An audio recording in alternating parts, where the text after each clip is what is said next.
For Monday,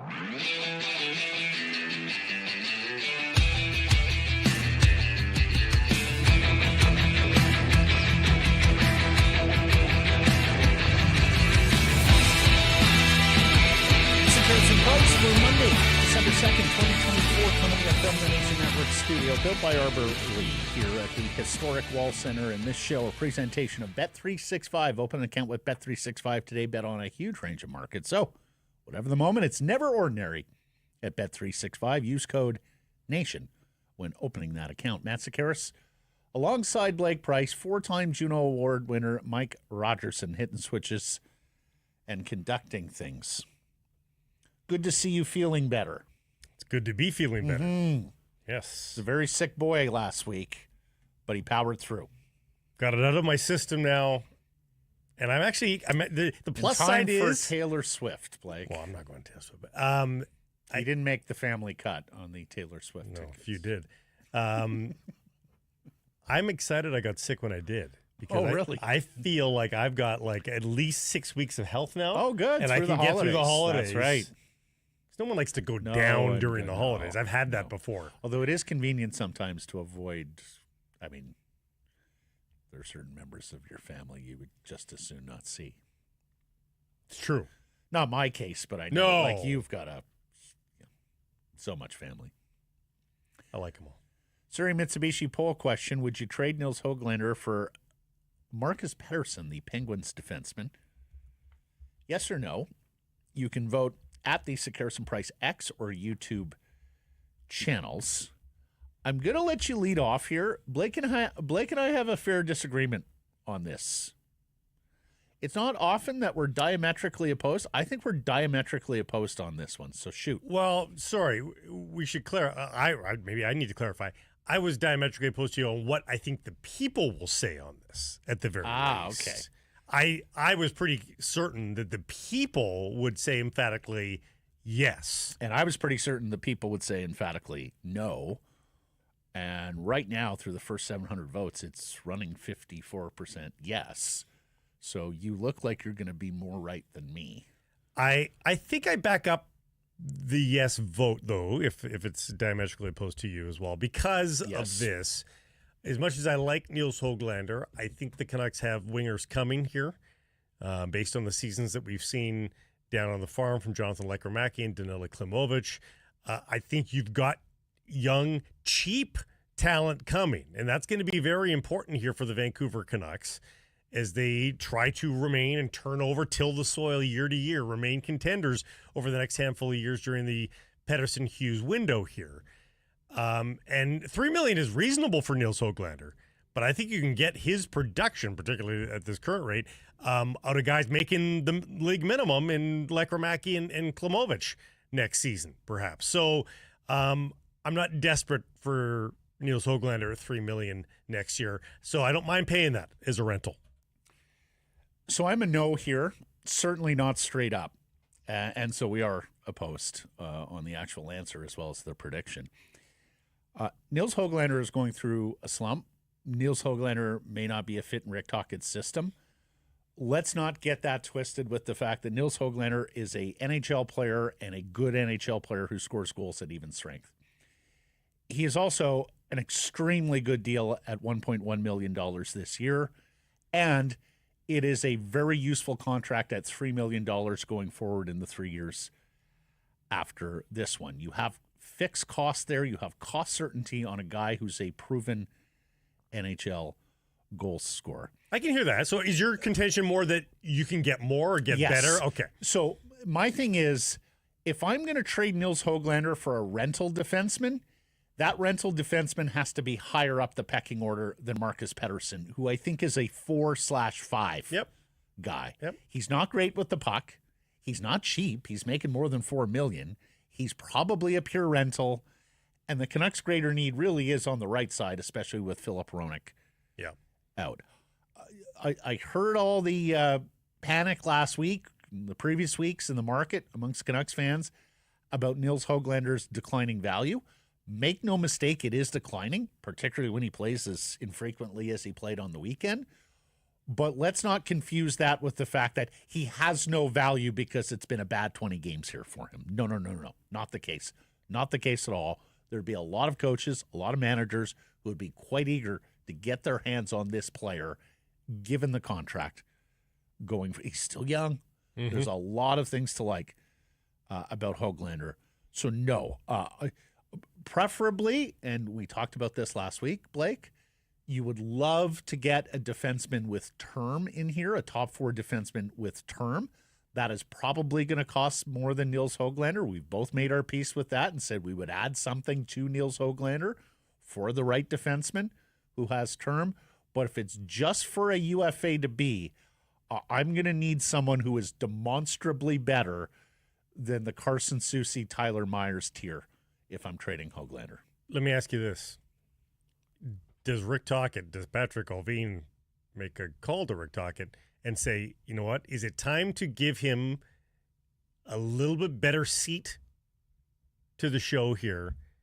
Well, he got a better, after playing on the 4th line, he got assignment with, who was it on the weekend? With Bluger and Sherwood, which wasn't their 4th line, right? Right. Ratsu and Sasson and Heinen were the 4th line. So not prime time. He got moved up to the top 9. I mean, he didn't play much, 17 minutes combined in 2 games. Yeah. But it is certainly Patrick Allvin has to tell Tocchet now, look, we're not healthy scratching this guy, because as soon as you healthy scratch the guy, you raise the red flag.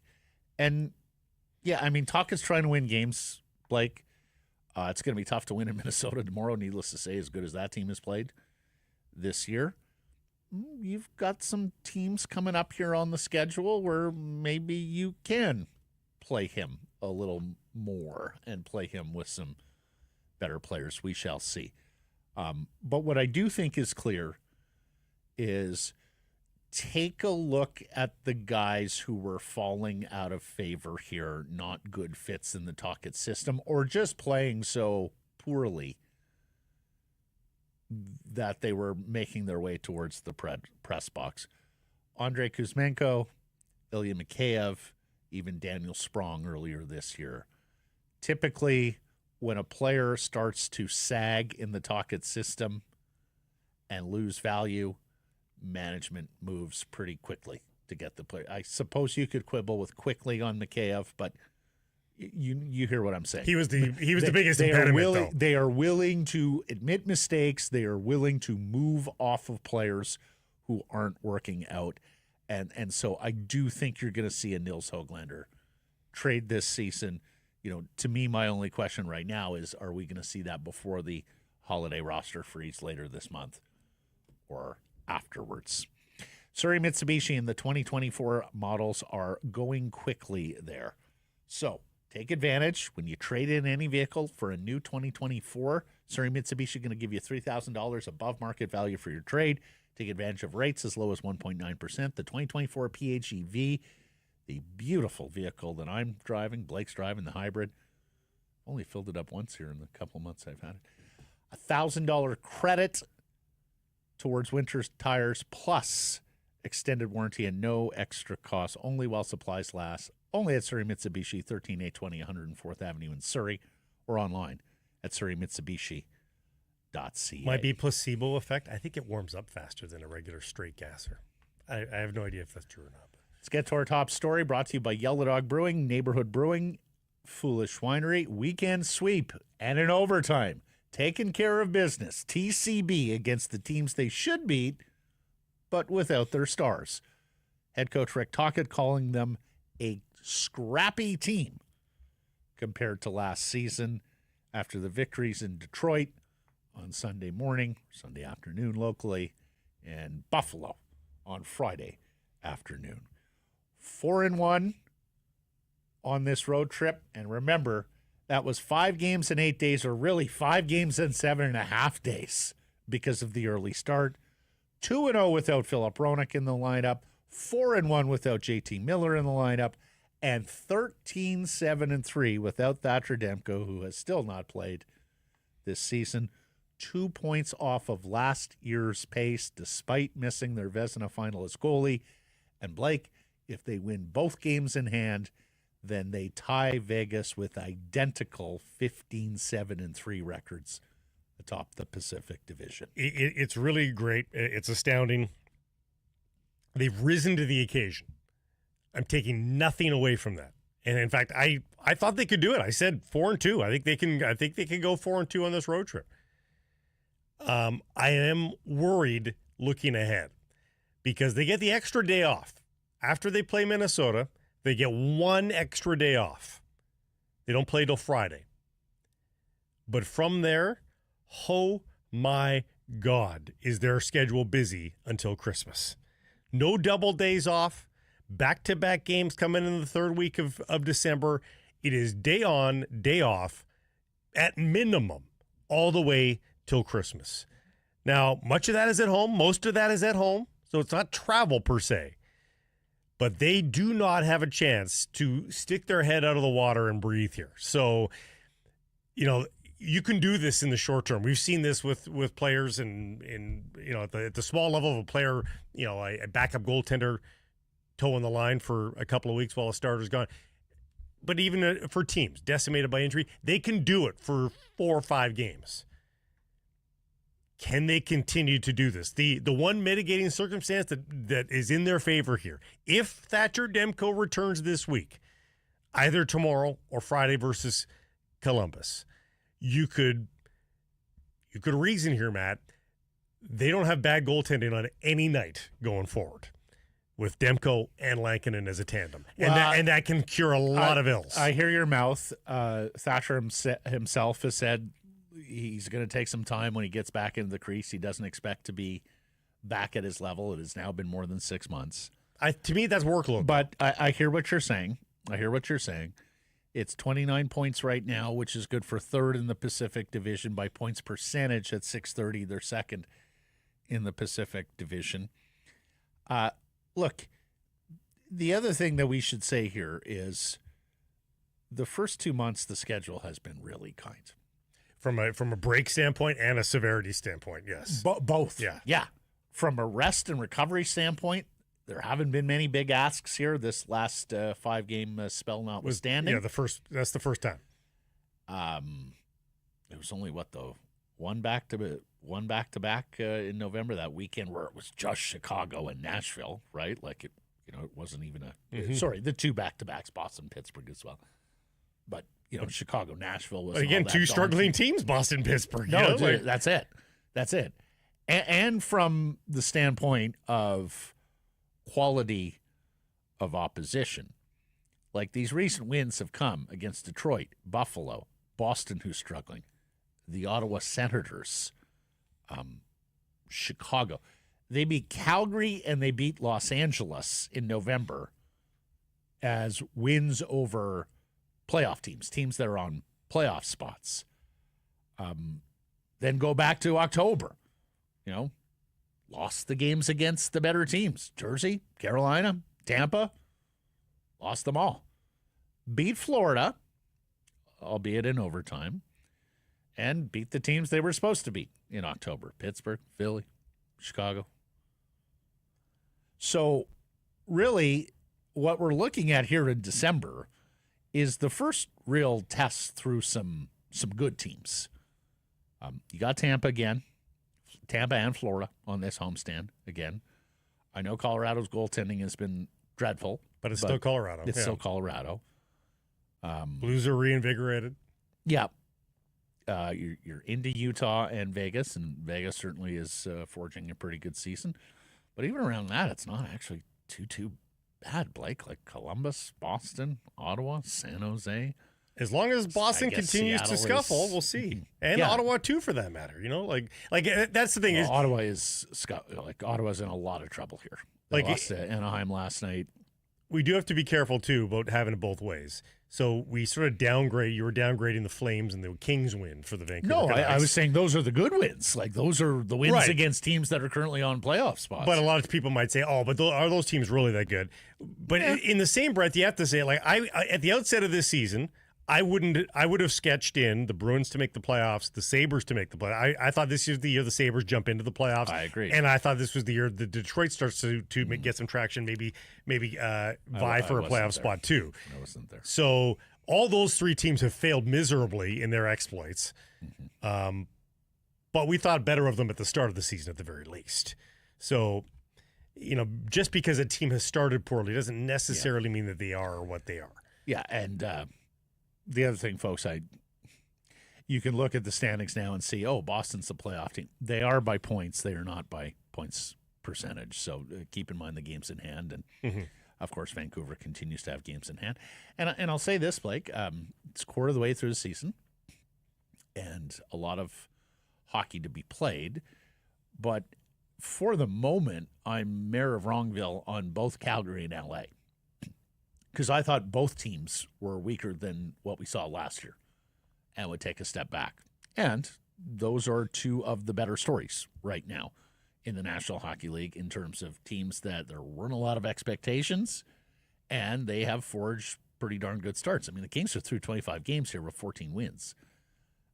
So pretty good on them. And Calgary's at 28 points through 25 games with 12 wins with a team that was kind of towing the line of, are we in a rebuild? So, yeah, we'll see where it goes. Should also be pointed out that last year at this exact same time, 1 year ago exactly, people were like, yeah, the Canucks are off to a great start, but they've had a really soft schedule. And while they That's also true. While they faded a little bit, they were still a really good team last year. They were this close to getting to the conference final. Yep. So a really good team, a really good regular season team that, of course, had nothing but great health for their best players until Thatcher Demko went down late. Yeah. So, what are our friends at Yellow Dog and Neighborhood? It's a new month, so there's new specials to talk about, including the Yellow Dog High Five Hazy IPA. These are the tall 4-packs, and the Squirrel Chasers. 2 beers on special because it's December. They want to make sure that you're well stocked. Both the Squirrel Chaser and the High Fives on sale at your private and government liquor stores.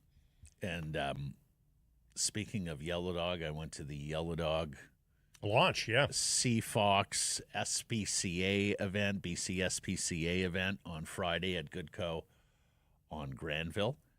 And I met Jeff O'Neill for the first time. I've never met Jeff, I don't think either. Face to face. I mean, we had a show that went 10 years in red. We've been together here doing this for 13 years. Jeff's been doing it 25 years. I worked in the Black Tower a lot. At Seahawks.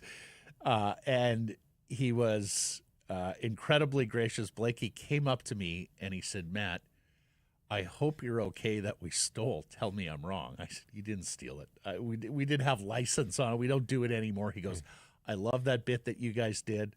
I had a producer say we should do that bit. I said, I'm not going to do it so long as Matt and Blake continue to do it. And he said, but when you guys made the move to digital, I figured it was fair game. So if you hear us talking about Tell Me I'm Wrong on our show, I hope you're not a fit. I said, Jeff, anything but. It is quite a tribute to have a legend of Vancouver radio pick up on a bit that we were doing. So, yeah, I met him and Karen. We just had a marvelous time on Friday. So thank you to the world-famous Seahawks and the BC SPCA, as well as Mike, Melinda Cockhill, and all our friends over at Yellow Dog Brewing. 5-4 overtime win in Detroit. DeBrusk the hat trick, including the game-winning goal on a 4-point night. He's up to a 36-goal pace after going goalless early in his Canucks career. We're all sitting here wringing our hands going, oh, no, is this another Louis Eriksson? And where is he if he just had 2 goals in that 8 games? Exactly. Like, he's like near the top of the league.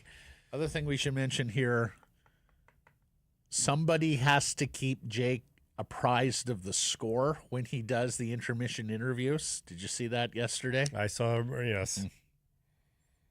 Murph had to tell him, no, Jake, you're up 3-2. Suter scored. How about Quinn Hughes? What more can you say about the Canucks captain? 3 assists in 31 minutes and 4 seconds. And yes, I know it's inflated a little bit because of the overtime, but goodness gracious, what a game. The franchise leader in assists for a defenseman at 313, breaking Alex Edler's record. Blake, he's on a 100-point pace. 28 points, 4 back of Cale Makar amongst defensemen, 49 points away from breaking Edler's all-time points record for a defenseman at 409. We're going to hear from Rick Tocchet here in a second. But can he keep this up, though?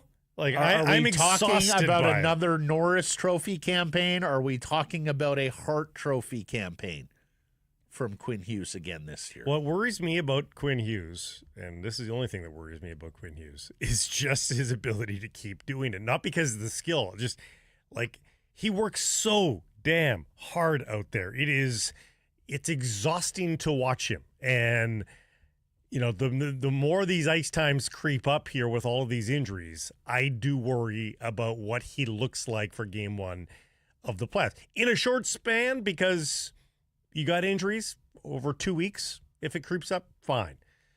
But ideally, you don't want this up over 25 minutes on the average. You know, you want him playing 24 and a half minutes.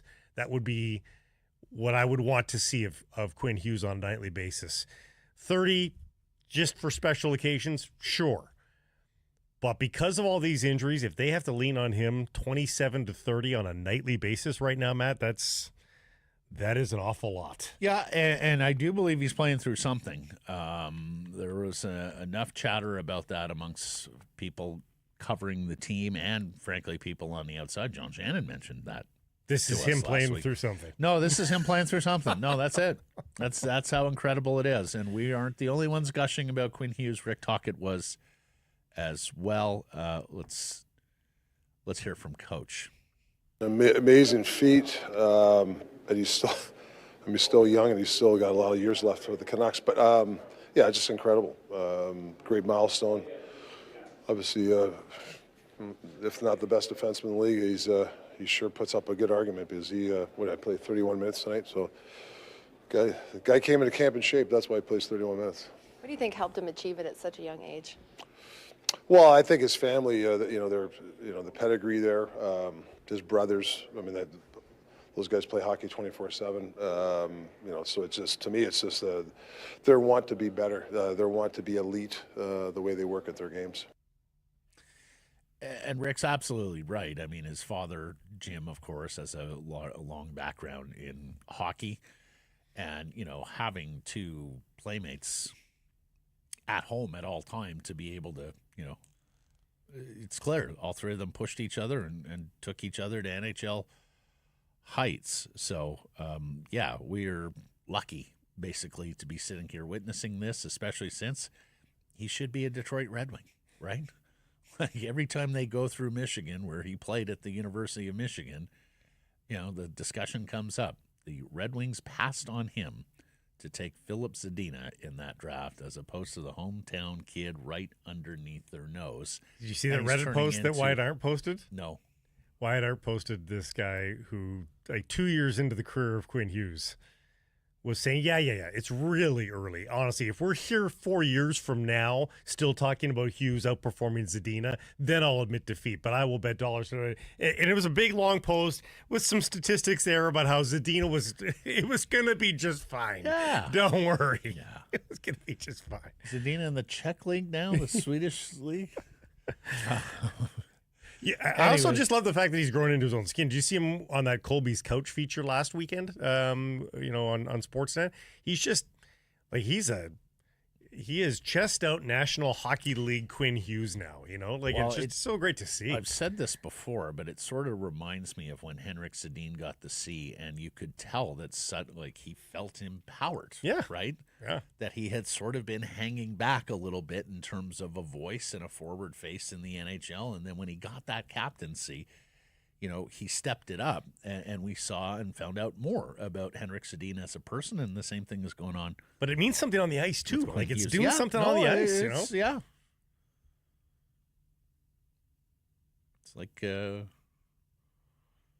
when Mario eats the magic mushroom and suddenly becomes invincible. None of the Koopas. It's quite a metaphor, okay. Is it the mushrooms? No, it's the star. Star. Yeah. Mushroom makes them bigger. Right. Thank you, Mike. Works too. Mike doesn't chime very much on this program. Important times, though. I'm glad. Yeah, because I will probably screw up every video game metaphor I try from this point forward. Okay, Pettersson, 3 assists, 4 on the weekend. He's back. He's been back for a while. The fretting has ceased, and he's doing it with no Miller and no Hronek. We said it when Miller left. Hey, Elias Pettersson, now it's your time. That only got more pronounced with Philip Hronek out. And how about this? Elias Pettersson, part of carrying this Canucks team to victories when they're undermanned. It's awesome to watch. You can tell, you can see the confidence there with Pettersson. Matt, again, the most rudimentary eye test for me is the speed in which he works. And I don't mean this to look insulting, but there was times in the first handful of games where it felt like he was stick handling, and it was like this, at this speed. And now you see him fluid, shake it and for me, it's how quickly he's processing the game. Now he's out there, and the next move is already being thought about before he corrals the puck, as opposed to earlier in the season, he would get the puck and just look like frozen. What am I going to do here? It's been a marvelous. He got bumped in the corner on Friday's game, I think. Went down on the ice, and I'm telling you, he was back on his feet in less than a second. There's no shoot him down and like this. There's no languishing. There's no anymore. languishing. Boom! He was back up and battling again. There's no demonstrable grievance. There's no hard done by. There's no woe is me. All that shit that we were seeing earlier in the year. And Tocchet's absolutely right when he talks about attitude and body language, and you're seeing it. I don't know how it's the same player, Matt. I don't know how it's the same player. We have, and Jeff mentioned this last week, I think, when he joined us last Monday. Last year, Rick Tocchet had the minus touch. Virtually everything turned to gold. Great decisions left, right, and center, adjustments on all of it. As we've talked about this year, be it with the defense pairings, be it some of the line combinations, some of the goaltender choice here and there, and some things in game, certainly not at the level of last year, but, who was going to replicate? That was single-handedly one of the greatest coaching jobs I ever saw last year out of Rick Tocchet and his staff, any sport. I couldn't believe they challenged that goaltender interference yesterday. What did you think of that challenge? I'm yelling at the TV. I'm like, whoa, guys, it's 3-3. It's the third period of the 5th game in 7.5 days. If you risk getting a penalty here and giving up the go-ahead goal, my goodness. Just because I didn't think there was a hope in hell that was going to be. I never know. And they've earned a lot of leash for me on that because I don't know, their batting percent. They've been very good. So good on challenges. That one to me was a hope bet. That was for them to reverse the call on the ice on what was available to them in the video. Oof. To me, it was one of these cases where I think no fan wants that to be reversed in the sport of hockey. Correct. But at the same time, I wasn't 100% confident that that's the way that it would be called. So, yeah, I was pretty close to 99. And especially, you come out of the gate in that third and the fatigue is evident. You're outshot 9-0. Mm-hmm. They turned 3-2 into 3-4. Yeah, I was really surprised that they challenged that one. I thought, let sleeping dogs lie on that one. Don't risk a penalty. They wind up not scoring, but Tarasenko scores later in the period. I thought that jeopardized a point for the Vancouver. Because for me, I was just about, let's get this thing to overtime. Just take your point. Mm-hmm. Even if you lose it, no big deal. It's not in conference, right? And you'd still have a good road trip going. That's your 7th point of the trip. Which is what you guys were hoping for. Which is what we were saying. You get 7 out of a possible 12. On an NHL road trip, and granted this was against lesser competition, but nevertheless, that's a successful trip. Speaking of success, Kevin Lankinen, the first goaltender to start 10-0 on a road. And how about the fact that Cam Talbot was on the other end last night as one of the 2 guys holding this record? What are the odds of that? Of course, he was on the other end. He had to leave.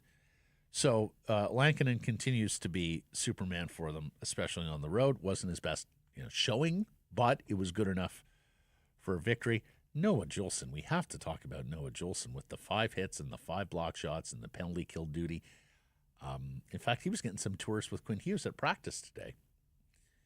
Coach was running through some different combinations on the blue line, and to me, I suspect you'll see some of that with Hronek out, because it's not like Hronek is going to be out for a minute. This is a week-to-week injury. You're going to want to hear what Darren Dreger tells us later in the program on that. I think Noah Juulsen is exactly what you want as your 7th defenseman. I don't know that he needs to play 82 games for me. Yep. But I love him on my roster. Yep. And I mean, the guy has turned into, this was not the way he was sort of projected to be in his NHL career. I think they might have thought there was a little bit more. He's a first-round pick, so yes. Although a first-round pick, of course, or more in the age of people were looking for the big. Yeah. I mean, he was never going to fill the net, but I think people thought there was a few more puck skills there. But hey, he has found his niche, and I cheer him on every time I see him getting the call. It's good to see. The 4-3 win in overtime, Buffalo on Friday. I mean, first of all, Hughes has the puck the entire overtime. It's a 2-point night for him. Lankinen makes a big save there. Oh, the point blank. Oh, and wow. then the other way. Like, game should have been over. Yeah, really should have. Those are the sort of moments that when you look back in a season where, okay, what point or 2 points could have swung the other way? How close are you to the other teams? Is it the difference between home ice? Well, Matt, where are you on how many points Kevin Lankinen has accrued? I think Jesus. I'm up at like 7 now. I think he might have stolen. You mean? Yeah, like what's the difference points they otherwise would not have gotten? If you've got an average goalie in there versus what he gave them that night, I think he might be up to like 7 points. That's a good exercise. I'm sure the Clearside analytics. I'm sure they. Absolutely. Garland with a 3-point night. And Suter with a 2-point night. And are you telling me that Connor Garland, who has 21 points in 23 games, are you telling me, Blake, that Connor Garland could hit 70 this year? Huh? Maybe. Would that not be extraordinary if he picks it up this season to the point? He's 28, he'll be 29 in March, where he picks it up and obliterates his career high, which is still that 52 points that he had in his first season with the Vancouver Canucks when he scored 19 goals. He actually had more goals last year, but fewer points. And man, did they break the mold when they made him, huh? Like, find a player that plays like Connor Garland, that scores, and like that OT winner, it's hysterical. But like, are you surprised when he scores it like that? Kicks out the leg and tucks it underneath his own leg while like shooting the duck at a roller-rama. Like, what the heck was that? But you're not surprised because you've watched Connor Garland, Canucks fans, and you're just like, yeah, that's just what he does. Contorts his body, shrinks himself down, like hiding behind the post. Like, it's all really weird, and it works, and no one cares because he's playing so well. Okay, I'm going to screw up video game metaphors, but shoot the duck at a roller-rama? Yeah. Remember on roller skates? When I have never roller skated in my life. When you were 10, you never went to a roller-rama? I never went to a roller rink. Never. Really? No. Okay. And this might be the 20-month age difference between you and me, Blake, where you're of that generation where the roller... They died off right there. Like, I was on the tail end of it for sure. There you go. That's the thing. But you'd squat on one skate, and then you'd stick one out. Like, I mean, I couldn't have done it, but yeah, that was the thing. I think it was called shooting the duck. Yeah. Mike, do you care to edify us on this? Are you familiar? It's a thing, but I've never roller skated either. Shoot the duck at the roller rink. Mm-hmm. It's true. I'm old. I tried to find a GIF of it right after that goal went in. I was like, oh, does somebody have a GIF of that? Because I wanted that so believe it or not. I could not find it. No. I could not find it. Because others don't know what that is either. People in the chat, back me up. Shooting the duck. Come on. Let me know if there's a single person in the chat that knows shooting the duck at the roller rink. I mean, I feel like I'm in a 70s time warp. I'll get backed here. up on this. I will. Okay, so after the show on Friday, Kevin Weeks put out that a name-generating interest in the market is Nils Höglander. And he went on and talked about him. He identified the Washington Capitals, the Pittsburgh Penguins, and the Columbus Blue Jackets amongst teams that have explored the possibility. Now, as we said off the top, Höglander's trade value is not at an all-time high, but I think it's going to take more than 20 games to erode it totally. It was a bad weekend for Hoglander, to say the least. He played a combined 17 minutes and 1 second, just 6:28 in Buffalo. He was -2. He took a penalty, had just the one shot on 2 attempts, 2 takeaways, 2 hits. He was culpable on the 4-3 goal in Detroit. So it's not going well. And yet, I completely believe the trade interest here, and I'll take Kevin at his word on those 3 parties. Columbus assistant general manager Josh Flynn took in the game yesterday in Detroit. Dhaliwal saying that Hoglander is someone that Pittsburgh is looking at in any potential Marcus Pettersson trade. We're poll questioning that today. And has followed up and wondered about Cole Sillinger with Columbus. Let me just say, while I'm against a Hoglander for Pettersson straight up trade, if Columbus is offering Cole Sillinger, I think I run to Central Registry to make that trade. A 21-year-old centerman who had 31 points in 79 games as an 18-year-old before fading a little. Last year he was back up to 32 and 77, 15 points in 22 games this year.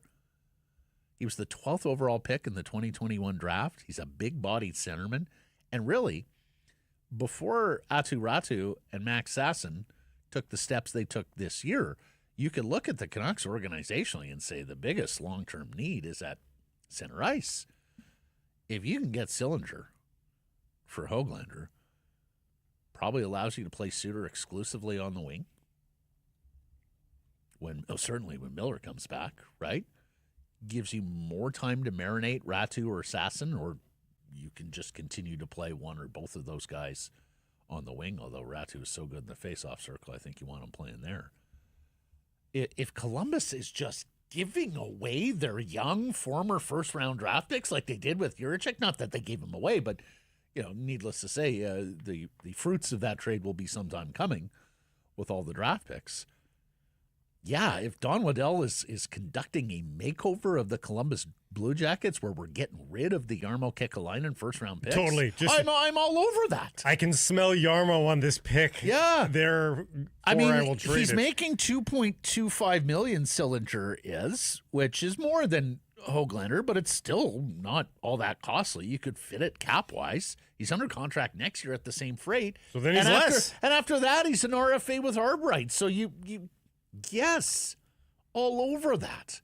It doesn't make any I'd be sense. very surprised if they'd offer Sillinger for Hoglander straight up. You don't trade centermen for wingers generally. Absolutely not. You generally don't trade away 21-year-old players, but they're doing so with Jiricek already, so that makes less sense. I mean, honestly, because of the Jiricek trade, I believe this could happen now, but it doesn't make any normal sense. No, exactly. And I'm sort of same thing with you. Because of the Jiricek trade, I looked at this and went, yeah, that might actually be possible. And you know why else it's possible, Blake? Because his last name is Sillinger. And he needs to start playing for more than one team. Like his daddy. Detroit, the Islanders, Vancouver, Columbus, Tampa, Florida, Take a breath. St. Louis, Philly, Phoenix, Nashville, Ottawa. He's 21 already. He needs to get going. Oh, and Anaheim, I missed one. So was that 12, 13? It was way too many. It's half the league. And also, did you know that Cole Sillinger at one point was dating Tate McRae? I did the not pop know that. star, Yeah. who she did the great show at the All-Star game last year. Remember, we said that's as good an NHL musical guest performance at a NHL event in some time. And that's when I found out who Tate McRae was. That very moment. He let her get away, or did she let Cole Sillinger get away? If you're Patrick Elvine, don't be like Tate McRae. Get Cole Sillinger if you can. So, by the way, Mike on the chat confirms shooting the duck. I've done some research on it. It's true as well. Nello in the chat chimes in with you guys are older than Rick Dollywall. We're not. Well, that was what I was hoping not to risk. We are acting like it, but we are not. So long as we're not older than Taylor.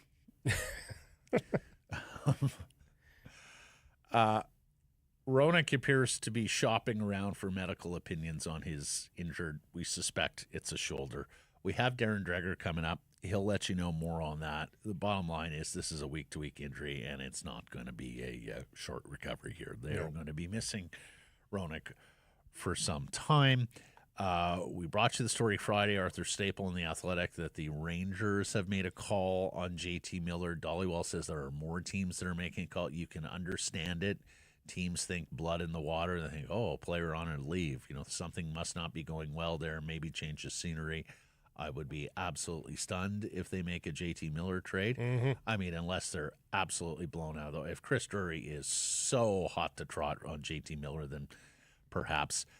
Nevertheless, after we get through this game in Minnesota, I think we're going to be wondering a little bit more when the team's back here in town about JT Miller and what a potential return date will be. We'll see if we get anything further from Patrick Allvin or the Vancouver Canucks on that. And then just practice today. We mentioned Juleson is took a turn with Hughes. He's mixing and matching the defense pairs a little bit. Did you see anything by way of forward combinations that is different? Or didn't see anything, no. Yeah. Do we like how he's got it lined up here with Besser, Pettersson, DeBrusk, Suter, Garland, Joshua? Yep.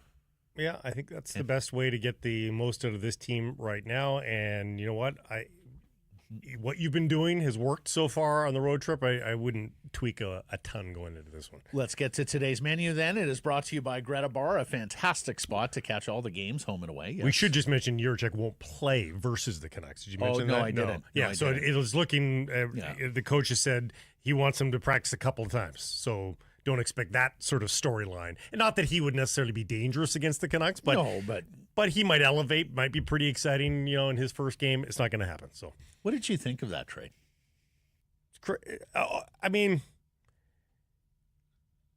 it's worthwhile. I mean, honestly, for Minnesota. Yeah, you make all of those picks. If one of those picks turns out to be a David Jiricek, you've done pretty well. Yeah. Well, because the first round is not going to be a top 12 pick. So they gave back a fifth. So it turns out to be a net +3 of draft picks, although it's a fifth this year for a first this year. So it's a huge leap up the draft board. And then second, third, and fourth, although the second is the latest of all these picks. So the chances of the second, third, or the fourth turning into Jiricek is almost zero. I can understand Don Waddell saying, okay, well, I've got a young defenseman who has touched the NHL, and he's a no-offense, stopper, third pair guy at best. So I get a potential cheap third pair option, and I get 4 picks. I can understand how on paper that looks attractive, but if Minnesota keeps playing the way they are, this pick is going to be well into the 20s in what people don't necessarily think is a great draft. And then you're waiting, and again, if the second, third, and fourth round picks pan out, I mean, we're talking deep into this decade, if not next decade, before they're really, truly NHL players. For a team that I suspected had to take a step this year after the calamity that was last year with Babcock and the replacement coach, and he was terrible too, and everything else that's gone on with that franchise. And they're actually sitting in a reasonable position, and they subtracted a guy who could help them this year, although maybe they think Hunt can help them this year. Anyways, last week when people were talking about it's a player or a prospect and a pick, I could sort of understand that. I because I figured the player or the prospect would be right close to helping the team, if not plug into the lineup. But that he settled for a handful of picks when really he had some picks to begin with. Startling. Too. Yeah. Yeah. I mean, he was, I mean, he had additional draft picks in this draft in the later rounds. He had additional draft picks in next year's. Anyways, it was surprising to say the least. Okay, Greta. Steps from the stadium and the arena. Pre-game, post-game. Check out the street food menu, the Smash Burger, the Big Mac Poutine, the arcade, which is absolutely awesome. I'm not sure if they have Duck Hunt So I'm not sure you can shoot the duck in that context. I feel like they might have, but weekly drink. Oh, they certainly have shooting games. I'm just not sure if it's duck hunt. I've seen duck hunt recently. I don't know where else I would have seen it, but I don't want to speak to it. Duck hunt was a terrible game. Can we all agree on that? The at-home version. You needed to plug in the gun control, remember? Yeah. What? As opposed to the normal Nintendo joystick. That was too laborious for you? No, I didn't. It was an extra piece of equipment lying around the house. To me, it was just a little repetitive. It was fun for the first 8 minutes you had it, and then it was like, what else do you do? It was never fun. And you shoot the duck, and the neck goes skinny, and the big eyeball pops out. Like, who could possibly be entertained by that for more than, as Blake said, 8 minutes, like 8 seconds? 8 seconds, wow. How was that exhilarating in any way, shape, or form? I just don't know. Weekly drink specials at Greta, the place to be, 50 West Cordova. Greta Bar, let the games begin. Darren Dreger is going to join us, as he does on Mondays. Jeff Patterson after that on all things Vancouver Canuck. Okay, time for our Bet365. Bets of the day. This segment proudly brought to you by Bet365. Blake is on an absolute heater here. What did you get on Friday? It was just the Seahawks -1, I believe. Yeah. It was all that I needed. Had the Seahawks to win the football game. Sure enough, they did. He won all of last week. Yeah. You had a single loss last week, or you were 5 for 5 last week. Yeah. We're going golf here. If you continue to post scores like that, you get the honor. So where are you headed today? And pay attention here now, everyone. He may be on to something. Pains me to say it. I'm just going to go Monday Nighter and be relatively boring here. I'm going to take the home favorite, Broncos -6 points here against the Cleveland Browns, because why would you bet on the Browns? Taking the Browns +6. They're missing 3 starters. Denver missing at least 1. Cold, but not snowing, unfortunately. We've had a lot of snow games. I don't need a snow game. But Denver's another spot, especially at night, where you can get the good snow globe game. I'm going to hope Jameis eats another W or comes close. Cleveland +6 on Monday night. If you could bet on Jameis quotes, I would be all over that. Goodness. Oh, my goodness. Open an account with Bet365 today. Bet on a huge range of markets. So whatever the moment, it's never ordinary at Bet365. Use code NATION when opening that account. Darren Dreger coming up next. I'll be honest, I don't get to many games anymore, whether it be at the arena or the stadium. Ticket availability cost, it's a bit of an issue these days. So I prefer to go where there's atmosphere and I know I can get in. Greta Bar YVR. Soak up all the atmosphere with your fellow fans and enjoy a great night with a great street food menu. I prefer the poutine. Weekly drink specials as well at Greta Bar YVR at 50 West Cordova. And we'll be having our viewing parties there all season long as well. Your pregame, your postgame, it's at Greta Bar YVR, 50 West Cordova. Let the games begin. It's a Harrison Price from the historic Wall Center. Do you do any Black Friday shopping? A little bit. Yeah. Mm-hmm. Cyber Monday today, too. Mm-hmm. It's all wrapped up in a one over at nationgear.ca. Your chance to get into the freshest styles or some of the classic favorites as well, if you will, from the Nation Gear website. Plus, the brand new My City designs have dropped as well. So go grab them right now if you need the perfect gift for the favorite fan in your life. Nation Gear's got you covered from hoodies to hats and everything in between. Make this holiday season legendary for the hockey lover in your life. And it gets better if you spend over $200. We'll throw in free shipping. But don't wait on the sidelines. It's only for the duration of this week. Shop now, online, nationgear.ca. I'm into outlets that actually ship things right now. It's true. Because some are not shipping. And I'm waiting for a credit card for weeks. The Minnesota Wild did some Black Friday shopping. We will talk about that a little later as we welcome in TSN Hockey Insider, the co-host of the Ray and Dregs Hockey Podcast, Mr. Darren Dreger. How are you? I'm doing okay. I have some technical issues here in the old home studio, but yeah. We can see it. It's Look all good. okay, Yeah. sound okay. Yeah. Let's get this in before it all goes to pot. Dregs Nils Hoglander, how much is he on the block here? Well, again, it's always a game of semantics, isn't it? When you talk about players being on the block, are they being shopped? there's a difference, and I can appreciate that from a management perspective.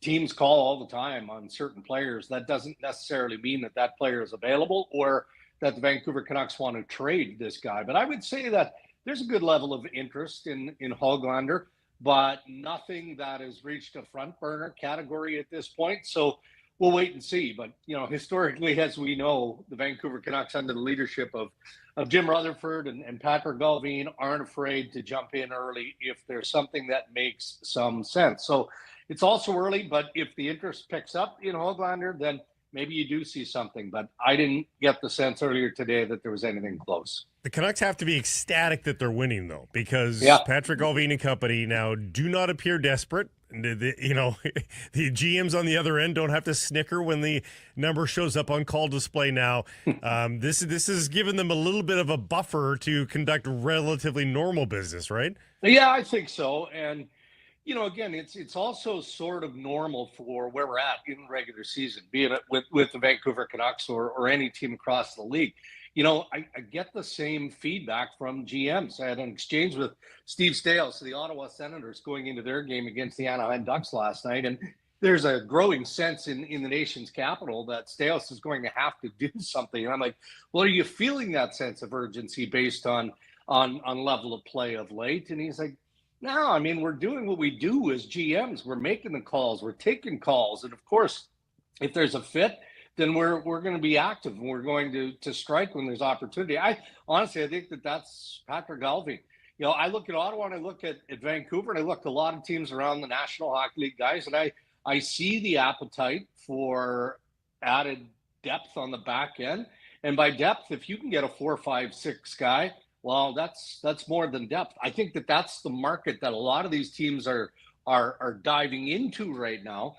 But I think I checked this morning, 15 teams are caught across the National Hockey League between a 6-point spread. So you're talking about 9th overall in the National Hockey League, all the way down to the Pittsburgh Penguins, who sit, as we have this conversation, 24th. And there's only a 6-point gap. So who's giving up anything of significance if you're in that group of 15? Probably no one. Yet all those teams want to get better so that they can get on a bit of a run and they can make a playoff push a reality. Dregs, Philip Hronek, it sounds like he's looking around, getting different opinions on what appears to be an injured shoulder. What do you know there? Yeah, all I know is that he's either scheduled or he is going to see a specialist in the very near future. And then that'll determine both what, the prognosis is from an immediate perspective and then longer term. What are we talking about here in rehab and recovery? Until he sees that specialist or specialists, then they're not going to know for sure as to what the best remedy is, what the best approach is. But that doesn't change the timeline here. It doesn't, at least as, again, we're having this conversation Monday morning. He's still very much week to week. So I think they've pinpointed somebody to take a good look at him and somebody that they'll trust has the best interests of Hronek in mind, but we don't know exactly what that is in terms of the full extent of the injury or whether or not surgery is being suggested, any of that. He's waiting for further reporting. Could you argue that the two ideal scenarios are maybe the ones at the other ends of the spectrum here for the Vancouver Canucks? That either you find a doctor that feels like they can do this, that, and the other and get him back in 3 to 4 weeks, or you find a guy that says, listen, put him under the knife. This will make him right as rain, but he's going to be gone for 3 months. And you LTIR him, and he drops back in for game 1 of the playoffs, something like that. Are those the, anything in between is sort of middling and kind of puts the Canucks into a predicament. Yeah, but you're talking old school here, Blake, and it's not like that doesn't happen anymore. It very much depends on what the player wants to do here. If it's something that just needs a little bit of time to settle and potentially can more or less heal on its own or heal to a place where you can deal with the discomfort, and then it's something you address in the off season. Again, that comes down to what the wishes are of the player. But I know historically, again, that more and more players are taking action when it's time to take action. If the feeling is that surgery is the only thing that is going to rectify his situation, and whether he has it now or he has it in the off season, a lot of players will say, well, let's get it done. I'd rather get it done now, so I'm not in pain. I can go through my rehabilitation, and yeah, it'd be great if I'm ready for the playoffs. But I don't think they know that. I don't think that the player knows that. And I think that's part of why he's seeing a specialist, so that he has all of the information and then can make the decision on what's the best path for himself moving forward.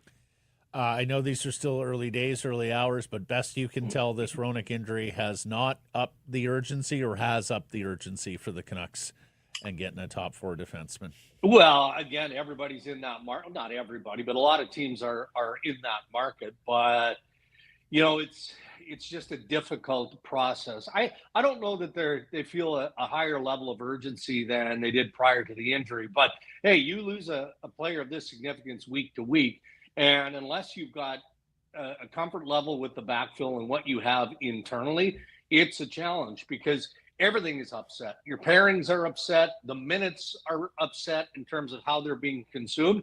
And obviously, if you had an answer internally, well, that player is probably playing. He's probably in the lineup already. So, yeah, I think Patrick is going to be as aggressive as he can be, as long as it doesn't interrupt what their plan is for the future. You know, I don't get the sense that they're throwing out high-level draft picks or top prospects, you know, just to facilitate a need at this point. For most teams, JT Miller would be, you know, an untradeable player in the minds of a head coach. This team in particular, with Rick Tocchet as the head coach, it seems absolutely unfathomable. Agreed. Well, reports out of Vancouver, or out of New York, pardon me, had said that the Rangers still covet bringing him back, desperate almost to get JT Miller as a blue shirt again, and that calls had been made at some point, according to Arthur Staple. I mean, is there any traction? Can you wrap your brain around that at all, given how we know Rick Tocchet talks about JT Miller? Well, first of all, Arthur's a good reporter. He's been around this game a long, long time. He's credible, and I've heard the same. I know that I was told anyway that Chris Drury did call the Vancouver Canucks and has asked about the potential availability of JT Miller.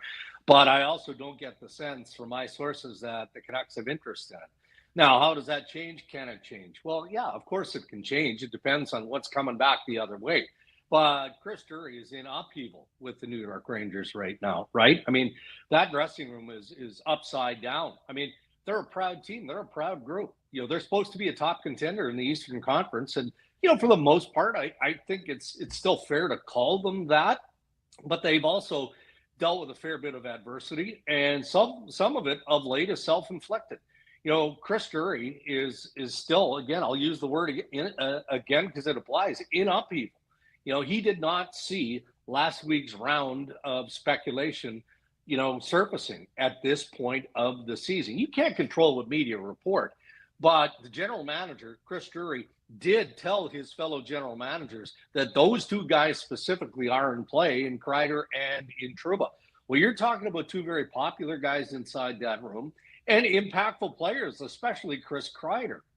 So I could also, though, understand why Chris Drury would have interest in JT Miller. How many teams, if Vancouver was open to the idea, would have interest in JT Miller? Like, come on. Every playoff team would have interest in JT Miller because when he's firing and when he's healthy, you know, Ken Hitchcock always used to describe players like that as the head of the snake because they do everything. And every single shift, every night, they lead you into the fight. And that's what Rick Tocchet and I think the Vancouver Canucks see in JT Miller. Because on many a game last year, that's what he did. So you never say never to this possibility, but specific to New York and the conversation we're having now, I don't think the Canucks are interested in moving JT Miller. And it's instructive because of this leave of absence, that has GMs curious. Right, sure. Dregs? Like they're calling because they sense something amiss there and wondering if this is the window whereby JT would be available. Is that fair? Yeah, I think that's fair. And why wouldn't you? I mean, I think the Vancouver Canucks and the people that work closely with JT have done a nice job of dispelling all rumor and speculation of something more being afoot here, right? I think that the representation of why he took the leave of absence was a very honest one. the fact that he was dealing with something physically and mentally, and that's what he continues to work through. You know, the hope, the expectation is that he's back in the lineup sooner rather than later, but there's no official timeline on that. And then you look at it from a bigger picture perspective, and you look at the family too that's impacted by all of this. So we'll see how it plays out in the long run. But, you know, again, I think the Vancouver Canucks are doing right by JT Miller, but they're doing it from a human perspective, but also doing it from a professional standpoint as well, because they recognize that they're a much better team with him healthy and firing on all cylinders in their lineup. Lastly, Dregs, that Jiricek trade. Wow. Sneaky. Yeah. So Jiricek and a 5th-round pick to Minnesota for 4 draft picks and young defenseman. The Royal Flush. Damon. Yeah, it really was. 1, 2, 3, 4. Do you know where the Canucks were? We heard that they called Columbus on Jiricek, but do you know where the Canucks finished in that deal? I think their interest in Jiricek was limited, to be fair. And did they call? Yeah, I'm sure they called. And I don't know that the Vancouver Canucks actually made an offer. We know that there were a number of offers that were made, and Don Waddell had to take the best one. Where it got interesting for me, and look, I think I'm pretty well connected and well connected in Minnesota, and things went quiet on Friday in Minnesota. So normally that's how you know you're kind of on to something. But obviously was at a point at that stage where Billy Guerin and the people of Minnesota Wild weren't close enough yet, and probably had more negotiating to do. Didn't want to jinx it. There was speculation on other players, so I won't name, potentially being involved. You know, it's a curious one. I mean, David Jiricek, for some reason, didn't fit the eye of Don Waddell, the GM of the Columbus Blue Jackets. He's 22 years old. I don't understand it. I don't understand it. And, you know, it's not like Bill Guerin and the scouts of the Minnesota Wild aren't good quality hockey people. Of course they are. They're looking at an unused young asset and believe that the best is yet to come. We have no idea what David Jiricek is going to develop into, but it was worth a fairly decent return that Minnesota paid to acquire him. So I'm going to be intrigued to see how he's used and what he develops into in the next few years. Absolutely. You pay that many draft picks for a player, you better hope he hits. Yeah. And from Columbus's point of view, a weird one. You move a player like that. Wow. Yeah. The ability for him to come back. You just don't see it. You just don't see it. I mean, it's very, very strange. Thanks, Rags. Until next Monday. Okay, guys, have a great week. If you are struggling with things like managing stress, anxiety, relationships, or divorce, reach out to the counselors at Advanced Counseling. Book your free initial consultation today at advancedcounseling.ca. Harrison Price from the historic Wall Center. And I know we are north of the border, not south, but now that we've put U.S. Thanksgiving in the rearview mirror, I think it's officially holiday season for everybody, right? So never more does the comfort menu at White Spot just feel so apropos, right? This is the time for pot roast and pot pies and mini Yorkies and braised beef burgers and the like. So you want to feel warm and fuzzy on a foggy, chilly day. The ice on my car this morning when I got to it, I'd scraped the car today. I need comfort from that. Go to White Spot. Feel it all. And here he is, the host of RinkWide Vancouver, our Canucks reporter, Mr. Jeff Patterson. He had a busy, busy weekend. How are you, Jeff? I'm good. I needed a couple of mini Yorkies on Friday morning. We woke up to a broken furnace in our house. Oh, whoa. Yeah, it was cold. Wrong time of year for that. Uh-huh. Fortunately, temps have risen, and we were fortunate as well to get a guy in, and we're back up and running now. But yes, awoke to a very frigid household on Friday morning, but we're okay. Oh, man. Never like to see the breath inside the house. Right. It's a bad sign. Jeff, we were talking on Friday. Can they win without Philip Hronek? Well, 2-0 without Hronek, 4-1 without Miller, and 13-7-3 without Thatcher Demko. Can they keep it up? There's a lot that just doesn't make sense around this hockey club, let's be honest. But it is impossible to argue with the success on this road trip and really the overall success, given the storylines that we have covered really since training camp here. It's funny because I was on with you last Monday, and I said, hey, Quinn getting kicked out of that game early in Ottawa might not be such a bad thing, all things considered. And Philip Hronek was still healthy and in the lineup at that point. You do wonder if Quinn basically getting the night off in the nation's capital and the Canucks winning that hockey game prepared him for what was to come. He was brilliant in Buffalo on Friday afternoon. The overtime shift was incredible, and then basically takes it to another level. A Michigan alum back in familiar surroundings and just revved it up. And so much fun to watch. He's so confident right now. Not that confidence has ever been an issue, but you talk about the attributes you're looking for in a leader. They're all right there, packed into a relatively small package. But this guy just plays his heart out and is so much fun to watch. And to get the record now, continue his approach to Alex Edler's points mark for the franchise, and that's likely to fall given the way that he's racking up points here. So Quinn's leading, and other guys have had to step up, and obviously Jake DeBrusk has done an incredible job of that in the month of November and into December.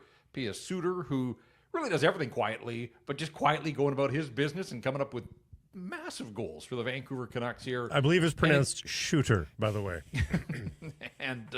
And EP40 too, like because for all the angst in the market in October, he turned the page and was better than a point a game guy through the month of November when they needed him without Brock Besser and without JT Miller. Well, further to your perplexing comment off the top, like I think their worst games of the season are some of their most staffed games of the season, if you will. Like they're real stinkers at home and stuff. I mean, the only guy that was really missing for those is Thatcher Demko. Like that was with everybody. Like, does this team need adversity to raise their game to another level? Are they playing down to oppositions? Like, how do we explain it? Well, Brock missed the most recent homestand because he was concussed in that final game of the 3-game California road trip. But you're right. Otherwise, but clearly JT Miller wasn't right, and we all sort of speculated that. And even though he was out there playing, he wasn't doing the things that make him the special player he is. The home record, it is tough to figure out, and they do have to sort that out. One more to go on the road trip here in Minnesota, and then they're home for 6 in a row again. So we know that the last 6-game homestand was a complete write-off. They have to figure this out. And I want to believe that they are going to be better, and maybe they get a boost with the return of Thatcher Demko when they come here off the road. So we'll see about that storyline. Whatever the case, they're winning these narrow games, last 2 in overtime. The Boston game, essentially a 1-0 game that they seal into an empty net and make it a 2-0 hockey game. And even Ottawa, they played better than the 4-3 scoreline, but they're finding ways to come out on the right side of these tight and narrow hockey games. And Kevin Lankinen's a huge part of that. And then, look at special teams. Like all of a sudden the power play has been able to chip away. Power play struggled early in the season. The component parts, when they're completely healthy, they should be a better power play than they've been, but Jake DeBrusk back on that top unit out of necessity. Connor Garland has had an incredible road trip as well, and we talked about Petey and Quinn Hughes. So they're finding ways, little bits here and there, just chipping away, winning some of these games at the fringes. But hey, whether you win 6-1 or 4-3 or overtime, doesn't matter. 2 more points in the bag for the Vancouver. 4-1. Like I had sort of set my own personal bar at 3-2-1, given the level of opponents. I think there were wins to be had out on this road trip. I thought 3-2-1. They got money in the bank here. Like, who cares what happens in Minnesota? They're coming home with 4 victories at least, and why not go into Mini and give it your best shot and see if you can't go 5-1? Well, that might be the answer, Jeff. Level of opponent. Last month, wins against Calgary and LA, and they're having good seasons, but you look at it recently, it's a bunch of teams that are really struggling right now. How much do you think it's attributable to the quality or lack thereof? Yeah, a lot. Like, you can't just bury your head in the sand and say, hey, all these wins are the same. They're not. Like, you can't worry about the schedule. You play the team that's there in front of you on a given night. So the Canucks don't have to apologize for anything here. But let's be honest. Going into Minnesota on December the 3rd, so almost 2 full months into the season, it's going to be the first time the Canucks have been visitors against a top team in the National Hockey League. And it's just the way the standings shake down. I mean, at the outset of the season, when the schedule is laid out, nobody knows who's going to be the top teams on December the 3rd. But the Canucks have beaten up on bottom feeders, and that hasn't always been the case with this Vancouver team. I mean, that was a bugaboo for quite a while. Even when they were a good team, they sometimes stubbed their toe against those teams that they should beat. But they haven't played Vegas. They haven't played Washington. They have played Carolina, but in Vancouver, they lost that game. Dallas and Toronto. And there are good teams out there that the Canucks just haven't seen. Now, New Jersey came through Vancouver as well. But in terms of the Canucks out of the road, as the standings sit right here, right now, the top 6 teams in the NHL, and the Canucks haven't had to be the visitor in their buildings. So, yeah, it's been favorable schedule. But again, credit to the Canucks for taking advantage of that.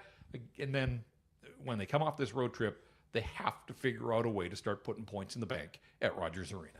Well, given how shorthanded they are, though, I don't think you apologize for the week's schedule either. Nope. You're a shadow of yourself.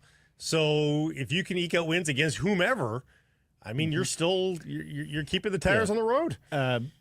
Hughes, Jeff, now tied for 20th in overall league scoring, trailing only Cale Makar amongst the defensemen.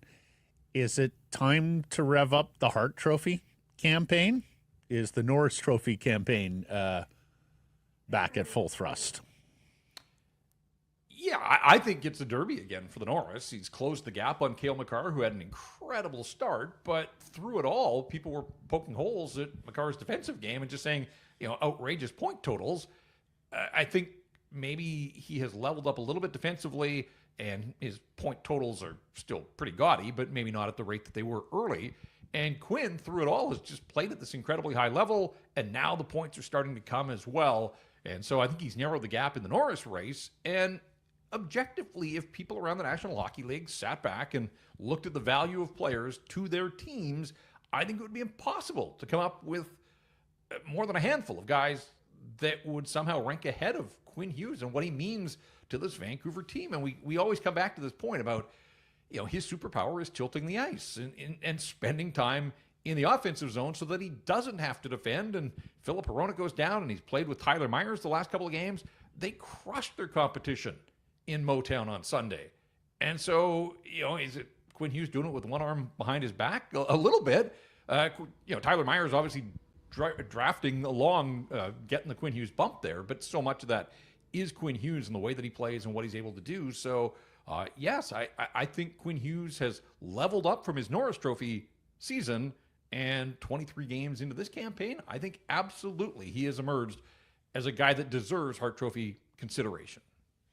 The shooting of DeBrusk and Suter is finally where we had heard that it would be for DeBrusk. And for Suter, I think it's just surprising. I mean, every time he's getting into position now, it's a he shoots, he scores mentality. And I don't know that he even had any inclination to pass that puck over to Sherwood. He knows that his shot is good. And, it's really good, Jeff. He is rattling pucks in behind goaltenders just by looking at a spot and picking it. Yeah, and the breakaway in Buffalo as well. Same thing, confident guy, obviously. We've always said the hockey smarts are there. That's one of the things that sets him apart from others that you might consider sort of middle six players, a guy that's able to step in elevated roles and help the hockey club. And so, but now there's some finish to his game. You're right. So it's fun to watch when guys can pick their spots and hit their targets. And I just didn't have Suter pegged as one of the team's leading goal scorers at the outset of this season, but here he is. He's with 9, so he's one behind DeBrusk after the overtime goal that got him to double digits, and it's been kind of fun to watch all these guys sort of jockey for who would be the first to get to 10 goals in the season. Well, it turns out it is Jake DeBrusk, 10 goals in his last 14 games, so absolutely he has stepped up with Miller and Besser out of the lineup. But everything that Suter does is kind of quiet, except the goal total, which isn't at 9 for a guy whose career best in the NHL is 15, and we've remarked about how consistent he's been, either 14 or 15 goals in his time in the NHL. He looks right now, certainly 20 seems like an attainable goal. I don't want to get too caught up in pace and all. He's not going to score on every shot that he takes. It just kind of feels that way right now. But I do think 20 goals, given the way that he's playing, given the way that he's scoring, and we'll see ultimately where he falls if they get everybody back and healthy at the same time. But, I don't think it should be too much to think that Suter could generate 20 goals for the Vancouver Canucks this season. And they're doing all this as Brock Besser sort of rounds back into Brock Besser a little bit. Are you seeing signs of that at all? I thought he was really good in Buffalo on Friday. The DeBrusk goal, their first goal that tied it at 1. He's in front of the net, but he recognizes that there's a play to be made on the wall, heads over there, cuts off the saber, forces a turnover, and then Suter gets the shot, and DeBrusk, well, Suter got a shot, and it didn't go in. DeBrusk puts in the rebound there. And then the pass that he made to Garland on the blue paint, just tape to tape on the power play.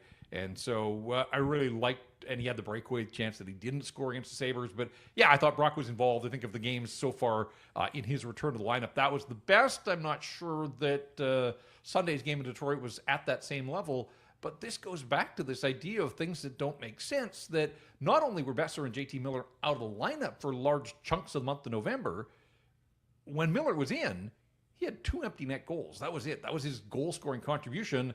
And Brock has 1 goal since the start of November. Hasn't scored since he returned to the lineup. So, yes, they've missed them, but when they've been in, those 2 guys haven't contributed a whole lot, and yet through it all, the Vancouver Canucks have won 9 of their last 14 hockey games. And they're not far off last year's pace. And who'd have thought you could say that? Well, and what I really loved about the Detroit win is you're getting to the third period. You had talked about it, Jeff. It wasn't 4 and 6. It was 4 and 5.5 days, right? Because the matinee starts. The coach had said earlier in the week, I've got to find Lankinen more rest. We overplayed him a little bit. That's why his level slipped. You can't play Silovs right now. And so you have to go back to Lankinen. It looks like the fatigue is going to catch up with you after you blow the lead, after really, I thought, a terrible challenge from Rick Tocchet. I didn't think there was much chance of that goal being overturned. But to show the fortitude and resiliency to come back in that game late and then win it in overtime when you know the legs were a little bit heavy, like that was a character win. Bad team, yeah, I get it, but character win for the Canucks yesterday. Yeah, I mean, the Red Wings are killing penalties like the Canucks of the end of the Travis Green era and early Bruce Boudreau. Like, their penalty killing on home ice is now 57% or something for the season. Like, I don't know how Derek Lalonde is going to continue. They gave up 3 power play goals to the Devils on Friday and 2 yesterday, and then the Canucks had that late power play with the puck over the glass, and I thought, are the Canucks going to get 3 power play goals as well? You know, back-to-back games at home for Detroit, whatever the case. Their penalty killing is dreadful, but we all lived that and watched that with the Vancouver Canucks. So we know their pain, and to the Canucks' credit, they took advantage. Look, I thought yesterday was one of the few games this year where the Canucks scorers bailed Kevin Lankinen out. Not that Lankinen was poor, but how many times has he held down the fort and saved the hockey club? He gives up 4. And they were able to score 5 for him and get him that 10th victory on the road, 10-0. First guy ever in the NHL. That's pretty remarkable to think. This league's been around a while, that no goaltender has started a season 10-0 away from home. But you know, Lankinen had to make some saves as well. One of the things that I pointed out yesterday, guys, is 14 times the Canucks have fallen behind 1-0, but only 4 times of those 14 have they fallen behind 2-0. So a lot of that's goaltending, right? You need saves in that moment. You fall behind 2-0, it's a different ballgame, but Lankinen's making saves until this team can generate the offense it needs to get back on even terms.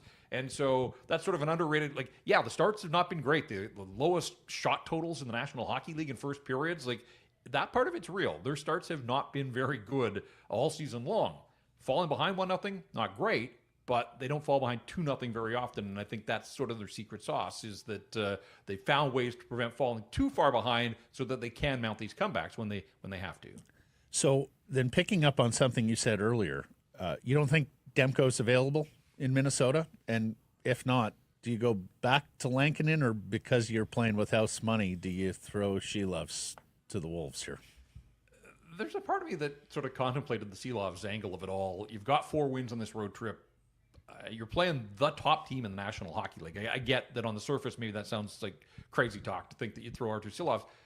Yes, Kirill Kaprizov leads the NHL in scoring, but really, the way that Minnesota has ascended the standings, they're the best defensive team in the NHL. They don't give up much, and Philip Gustafsson's having an incredible season in goal. So I know that they played that crazy 10-7 game in Minnesota.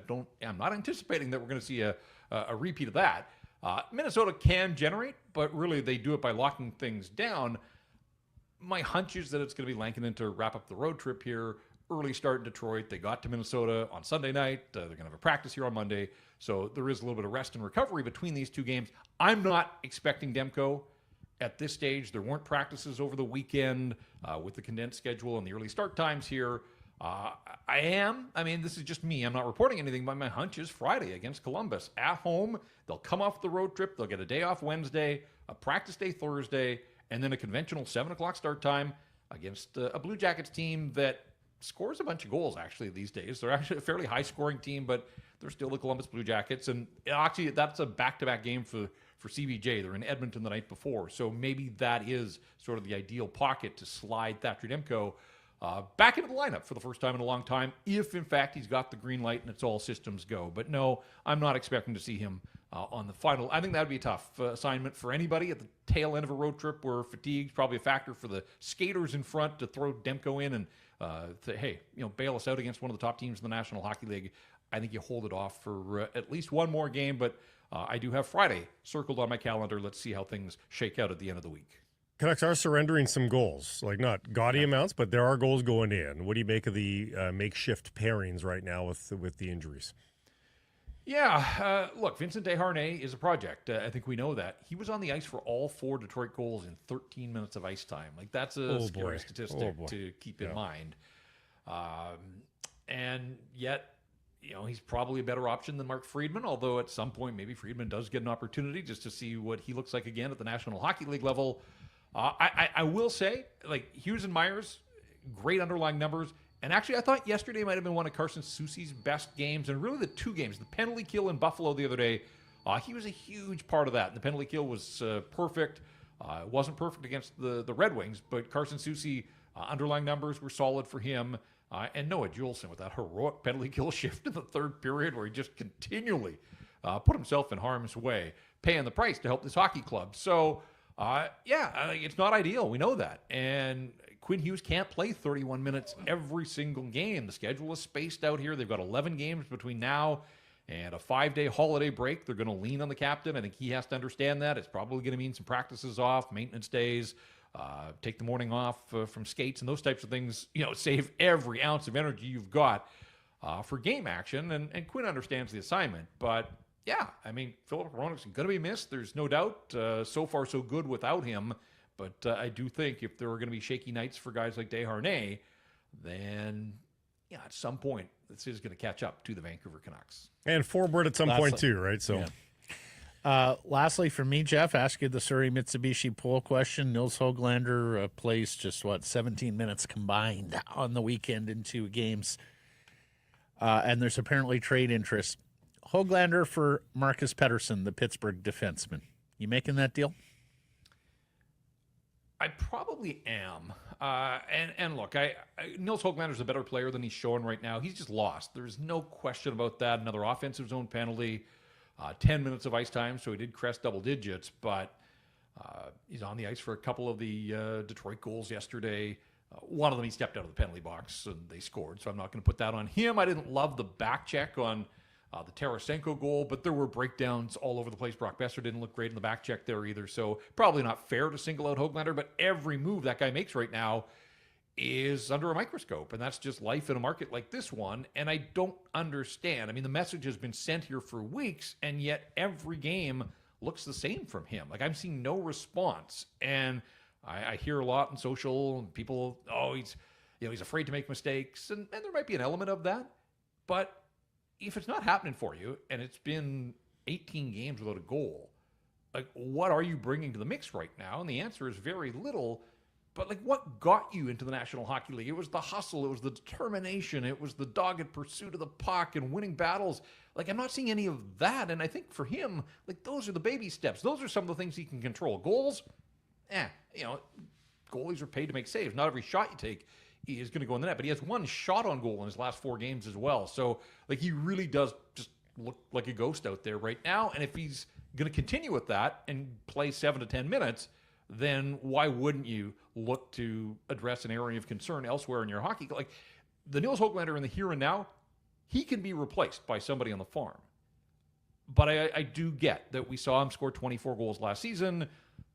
Is that player still in there somehow, some way, buried deep? Like, that's the fear, obviously, if you're making a trade. But this team needs help on the defense. So he is one of the trade chips, and I just think we've seen it before with Kuzmenko and Mikheyev, and earlier this year with Daniel Sprong, and now Höglander. You get in the doghouse, you generally don't get out for this coach. And so if that's going to be the continued pattern, then maybe it is time just to make that move and ship him along. Yeah, I hear you there. There's also the school of thought beyond this season, right? That Nils Höglander is under contract and under what could be a very good contract if he continues if he can find his game and continue to play like he did last year, particularly with, who knows, Besser, Suter, or UFAs. Going to be interesting to see how they monitor it, but I hear you on Kuzmenko, Mikheyev, and Sprong. Typically, when a player falls out of favor with this organization, they're on the move. Jeff, a civilized time for tomorrow's hockey game, although I saw you tweeting over the weekend, really 9:30 that wasn't difficult for me to make either. It was difficult for me to remember. I completely forgot about it. But we're back at a civilized time of 5 p.m. for the Wild games tomorrow, so you will have RinkWide thereafter, and we'll be listening. We will, but 1 o'clock on Sunday, a rare matinee at home at Rogers Arena. So that seemed to catch some people off guard yesterday. I thought in my feed and timeline that they hadn't looked ahead at the schedule that far, but yeah, there's a 1 o'clock start against Tampa on Sunday, so probably good to get that one out of the way early, given that it's going to be a little hectic across the street. Ms. Swift, yes. Yeah. Mm-hmm. Yeah.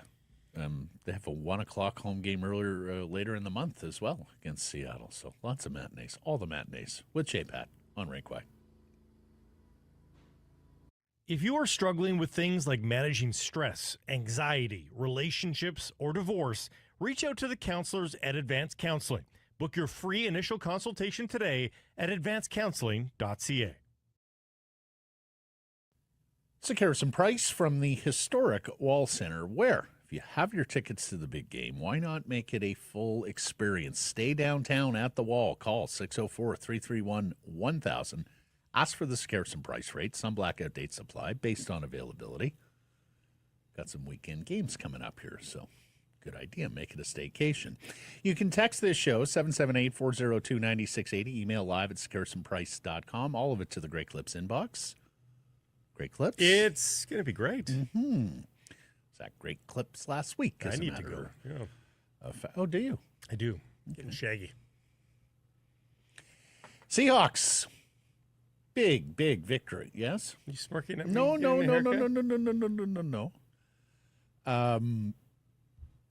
26-21, they beat Aaron Rodgers in the New York Jets. This after falling behind 14-0 in the first quarter. Routine. Just a routine win. Nothing to see here. They're undefeated all-time at MetLife Stadium, where they won their only Super Bowl, too. Did you see that graphic? Leonard Williams making a bid for Defensive Player of the Year. Listen to this stat line for a defensive tackle. 4 tackles, 2 sacks, a tackle for loss and run support, so 3 TFLs. Yeah. An interception, which he returns 92 yards for a touchdown. It is the longest ever touchdown for a 300-pounder in NFL history. Is it really? And a blocked PAT. He is the first player in NFL history with multiple sacks, a pick six, and a blocked kick. And this is the first time ever that Aaron Rodgers has lost a home game with a 14-point lead in his career. He was a combined 75-0 at Lambeau and MetLife with a 14-point lead. They're now talking about him not starting next week. Well, the interim head coach has come out and said he's our guy. He's going to be our starter next week. Whether that lasts till the end of the season, we shall see. And it's becoming clearer and clearer that he's not going to be the Jets starting quarterback next season. But it's a fantastic win for the Seahawks divisionally because they are the leaders in this division now without use of the tiebreaker. This after the Arizona Cardinals blow it late in Minnesota and lose 23-22. The Rams did win to keep pace, but the 49ers not only lose in snowy Buffalo, And what a magical scene that was, oh huh? my gosh. And for Josh Allen to have a touchdown throwing, rushing, and receiving, second player to do that in a long time. I love the fantasy point angle of that one. Right. But, his football life documentary years from now that the NFL Network will do, be sure that game will be on his touchdown. That diving touchdown. Absolutely. In the snow. Love it. And the snow angels afterwards. So the 49ers not only lose, but they lose Christian McCaffrey to a knee injury as well. Mason was better anyway, though. Blake, it is all coming up Seahawks right now. They continue to be the 3rd seed in the NFC if the playoffs were to start today. Crazy. And Blake, if they were to start today, they would host the Green Bay Packers. And boy, have we seen some classics between the Hawks and Packers at Lumen/CenturyLink/ every other name the stadium has had. This is getting a lot of fun. And you got to, the defense is better now. And also, you just got to love the heart, the effort, the resiliency of this ball club. They're down in Arizona this weekend. And needless to say, that is a big one because you win that one. I think you can probably count yourself clear of the Cardinals in what would be a 2-game lead and owning the tiebreaker, so it works like a 3-game lead. Packers, Vikings, Bears, and Rams to finish the season for the Seahawks. As we saw when Geno was first acquired, he is best when feeling aggrieved, when feeling overlooked. And, of course, the Jets were the team that drafted him in the first round. But I don't even mean in the microcosm of the game. I mean in the whole season. I think people were like, okay, Geno was fun, time to move on at the start of the year. And Geno might have heard that and might have channeled, put that chip on his shoulder. He's fashioning a workmanlike season here that is getting the job done for the Seahawks, and I'm back on the bandwagon. BC Lions re-signed defensive lineman Giuliano Falanico and running back Jordan Terrell. Still no head coach for the Lions. The Edmonton Elks got busy over the weekend. They hired Mark Kalam as their head coach. He had been a candidate here in BC. He's an Edmonton native, longtime assistant in Calgary. Justin Dunk of 3 Down Nation reporting that the finalists are Buck Pierce, Mike Benavidez, their special teams coordinator, of course, former Lions head coach, and Jordan McSimic, their offensive coordinator. I suspect we'll hear something from the Lions on that side this week. And then a sad note from the Vancouver Giants, or at least looked that way for a moment. We'll see. But their star winger, Cameron Schmidt, was injured in a 5-2 loss or a 5-2 win at Seattle. It looked like a pretty innocuous hit, too, but he went straight to the bench. He's getting reevaluated. The Prince George native, who's hoping to become the rare 5'7" NHL first-round draft pick, leads the Western Hockey League with 24 goals. Alas, did not make the Team Canada World Junior roster. It would have been a little early for him, right? He's going into his draft here. 24 goals leads the WHL in what is a very good year, too, for WHL. Speaking of aggrieved players, he'll have to get in line for the aggrieved players not on that Hockey Canada list. It's a long one. 4 British Columbians on that list of Team Canada World Juniors. Matthew Wood, Tanner Molendyke. Sorminio, of course, of the Vancouver Canucks. Who's the 4th one? Andrew Crystal. Andrew Crystal's having a terrific season, Washington Capitals draft pick. Surrey Mitsubishi poll question results from Friday. Can the Canucks play 500 hockey without Philip Hronek? Yes or no? What did the people say? People said yes. Correct. Percentage? 58. 70. Whoa. Salt and Paprika. Looking at their schedule, I'd say no, not with Miller and Demko out too. Their decor is scary bad. Well, fair, but 1-2 games without them. And basketball, Phil, in a league where you can get a point when you lose, absolutely they can. Play Quinn 30 minutes a night, and, well, they did. Errors and omissions from Friday's program and beyond were both on the list.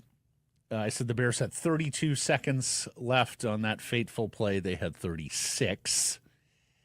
You said it would be a straight swap salary-wise, Zibanejad and Miller. Within a few $100K. Yeah, it's $500,000 difference.